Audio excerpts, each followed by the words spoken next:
For a long time, I described it as the idea of the presence of the absence. So something that is very desolated or very kind of like void of figuration, of figures, of the human body or of a person, of the presence of somebody.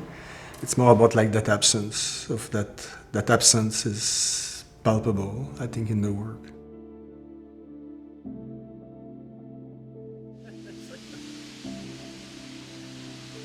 It's a lot of things that are like in the unconscious that make you like feel like, oh, okay, this is like potential painting, and I take the photo. And I mean, in the moment of just doing the click, there's already like a creating of the potential painting that is being constructed.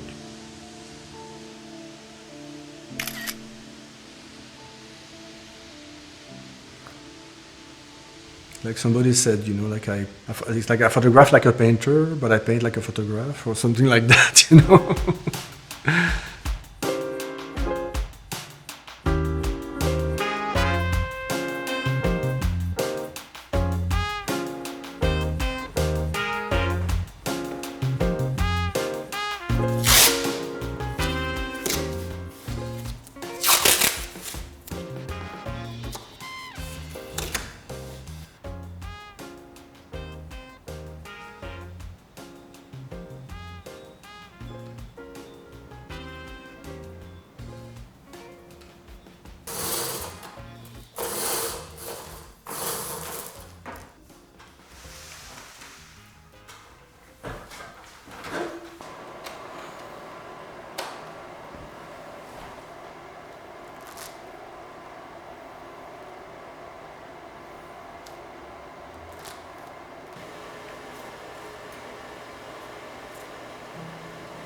Tell me about the interaction between the highlights and the shadows.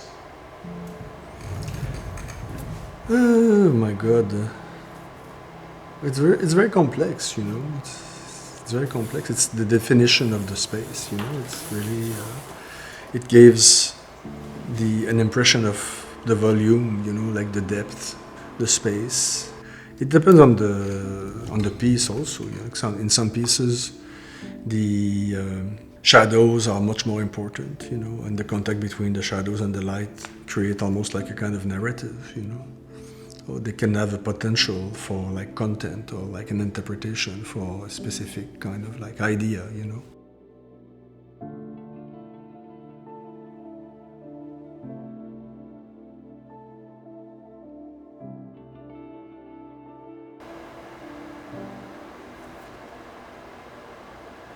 Well, it's there all along, It's there in the essence of the image.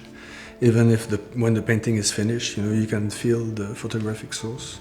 It's there all along in the process, and it's there at the source also. So I think that it is something that is very important and very present. I mean, at some point in the making of the painting, it depends on the case, but sometimes I don't need to look at the photo anymore. It's like the painting is taking its life of its own. It doesn't need the photographic reference anymore.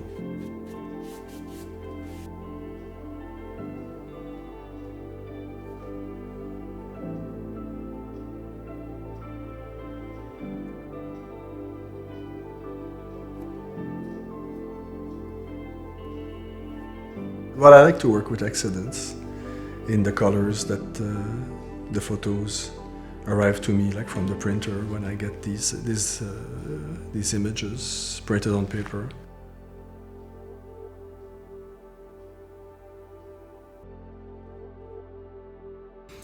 I must have taken the photo maybe 15 years ago, but I made the painting 4 years ago. So I looked at that photo for a long time.